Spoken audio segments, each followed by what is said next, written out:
हे friends, आप सभी का स्वागत है आपके अपने चैनल स्टडी बीस्ट पर। जैसा कि आप जानते हैं कि अभी हमारी सीरीज़ चल रही है एक्सप्लेन इन अंडर 5 मिनट्स, जहां पर 5 मिनट्स के अंदर मैं आपसे कुछ इंपॉर्टेंट टॉपिक्स को डिस्कस करता हूं, कुछ अलग अलग सब्जेक्ट से रिलेटेड। और आज का जो हमारा टॉपिक होने वाला है वो बायोलॉजी का एक काफ़ी इंपॉर्टेंट टॉपिक है।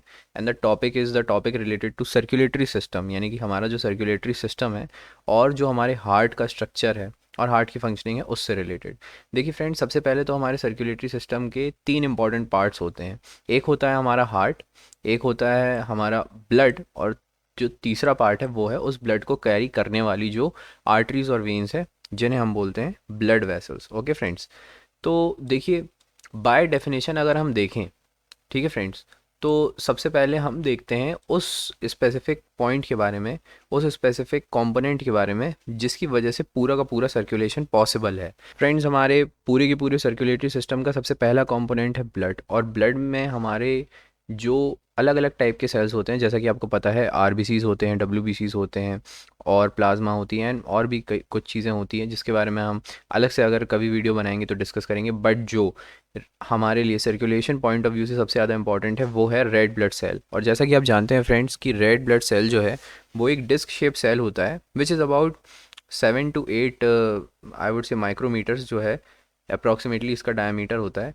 और ये जो है रेड ब्लड सेल्स, इसके अंदर आप देख सकते हैं फ्रेंड्स, यहाँ पर आपको बहुत सारे छोटे छोटे क्रॉस सेक्शन में डॉट्स दिख रहे होंगे। इसका जो कलर रेड होता है वो होता है बिकॉज ऑफ हीमोग्लोबिन, और हीमोग्लोबिन गैसेस एक्सचेंज का काम करता है। इसीलिए हमारी बॉडी में सर्कुलेशन होने की ज़रूरत होती है, क्योंकि हम चाहते हैं कि ऑक्सीजन को हम अपनी पूरी बॉडी तक भेज सकें और कार्बन डाइऑक्साइड को हम अपनी बॉडी से बाहर भेज सकें, और ऑक्सीजन की ज़रूरत होती है हमारे फूड को बर्न करने के लिए। ओके फ्रेंड्स, चलिए अब हम देखते हैं हमारा अगला पार्ट जो कि है ब्लड वेसल्स। तो फ्रेंड्स, जैसा कि हम जानते हैं कि ब्लड वेसल्स जो है हमारी वो दो तरह की होती हैं। और कौन से दो तरह की ब्लड वेसल्स होती हैं? फर्स्ट ऑफ ऑल, एक होती हैं आर्टरीज और दूसरी होती हैं वेन्स। तो आर्टरी का जो फंक्शन है वो ये होता है कि वो फ्रॉम हार्ट, यानी कि हार्ट से ब्लड को पूरी बॉडी तक भेजती हैं। ठीक है फ्रेंड्स, और क्योंकि ये हार्ट से ब्लड को भेजेंगी पूरी बॉडी तक, तो ये जो ब्लड लेके जाएंगी वो है ऑक्सीजनेटेड ब्लड, उसमें ऑक्सीजन काफ़ी ज़्यादा हाई अमाउंट में है।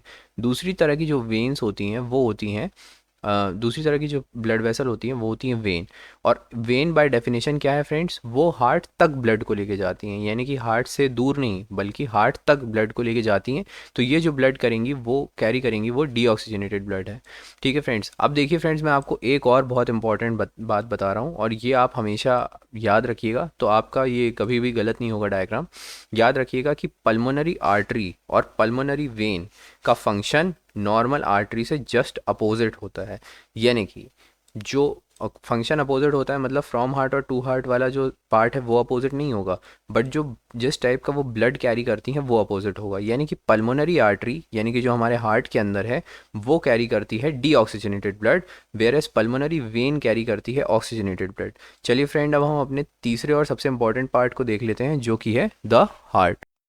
तो फ्रेंड, जैसा कि आप जानते हैं कि ह्यूमन हार्ट जो है वो अराउंड 300 ग्राम्स के आसपास तक उसका वेट होता है। मैक्सिमम वेट बता रहा हूँ मैं, ठीक है। हेल्दी हार्ट का वेट हो सकता है इससे थोड़ा कम भी हो, इंडिविजुअल टू इंडिविजुअल वेरी करता है। ये हमारी बॉडी का जो है वो पंपिंग मैकेनिज्म के ऊपर काम करता है, ये हमारी बॉडी का पंप है। और अब ब्लड फ्लो इसमें होता कैसे है? तो देखिए फ्रेंड, सबसे पहले यहाँ पर हमें मिलती है अरोट्रा और पल्मोनरी आर्टरी और पल्मोनरी वेन और अलग अलग टाइप की ब्लड वेसल्स। देखिए फ्रेंड, सबसे पहले होता क्या है?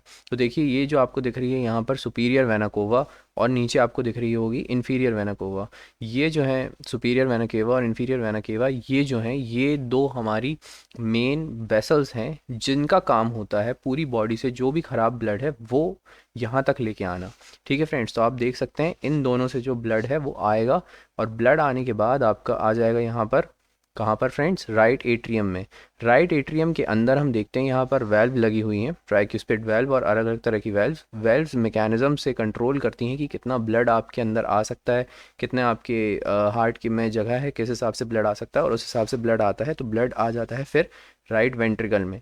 राइट वेंट्रिकल में जब ब्लड आ जाता है, उसके बाद फ्रेंड्स ब्लड नेक्स्ट जाएगा ऑक्सीजनेट होने, क्योंकि अभी तो हमारे पास जो ब्लड आया है वो ख़राब यानी कि डीऑक्सीजनेटेड है। ऑक्सीजनेट होने वो जाएगा लंग्स की तरफ। लंग्स में जाने के बाद और ऑक्सीजनेट होने के बाद वो ब्लड जो है वो वापस आता है, और वापस आता है कहाँ से फ्रेंड्स? लंग से। देखिए राइट पल्मोनरी वेन है और ये लेफ़्ट पल्मोनरी वेन है, और यहाँ पर जो वेन्स हैं ये एक्चुअल में अब ऑक्सीजनेटेड ब्लड को अभी कैरी कर रही हैं। सिर्फ ये इकलौती ऐसी वेन्स है जो ऑक्सीजनेटेड ब्लड कैरी करती हैं। ये जो वेन्स आपको पीछे दिख रही हैं, यहाँ से ब्लड आएगा, यहाँ से लेफ़्ट साइड से, और यहाँ से राइट साइड, यहाँ से राइट साइड से, और यहाँ से लेफ़्ट साइड से, और नीचे आएगा यहाँ आपके लेफ़्ट एट्रियम में। लेफ़्ट एट्रियम के बाद जो दूसरी वेल्व लगी हुई है, mitral valve and aortic valve, उनके थ्रू जब पास होते हुए ब्लड आखिरी में आ जाता है आपके लेफ़्ट वेंट्रिकल में। और लेफ़्ट वेंट्रिकल में फ्रेंड्स हमारा जो मेन पंपिंग का सिस्टम है वो काम करता है। इसलिए आप देखते हैं कि जो जब भी आप हार्ट का डायग्राम बनाएं तो ये जो आपको इस साइड वाला मसल है वो आपको सबसे बड़ा बनाना चाहिए, बिकॉज इसी का सबसे ज़्यादा फ्रेंड्स यहाँ पर काम रहता है। जो सबसे ज़्यादा पावर रहती है पंप करने की वो यहीं लेफ़्ट वेंट्रिकल में रहती है, बिकॉज यहाँ से जो ब्लड को वो पंप करेगा लेफ़्ट वेंट्रिकल, वो पूरी बॉडी में पंप करेगा। इस तरह से फ्रेंड्स जो ऑक्सीजनेटेड ब्लड है वो पूरी की पूरी बॉडी में चला जाता है और जो सर्कुलेशन है वो कंप्लीट हो जाता है। ये साइकिल बार बार बार बार रिपीट होती रहती है, ठीक है फ्रेंड्स। और इस तरह से जो ब्लड है वो ऑक्सीजनेटेड और डीऑक्सीजनेटेड होता रहता है। चलिए फ्रेंड्स, तो इसी के साथ मैं आशा करता हूँ कि आपको इस वीडियो से कुछ सीखने को मिला होगा। अगर आपको इस वीडियो से कुछ भी सीखने को मिला है तो आप हमारे चैनल को सब्सक्राइब कर सकते हैं, नोटिफिकेशन को टर्न ऑन कर सकते हैं, बेल आइकन को दबा दीजिए, और मैं मिलता हूँ आपसे नेक्स्ट वीडियो में। Thanks for watching.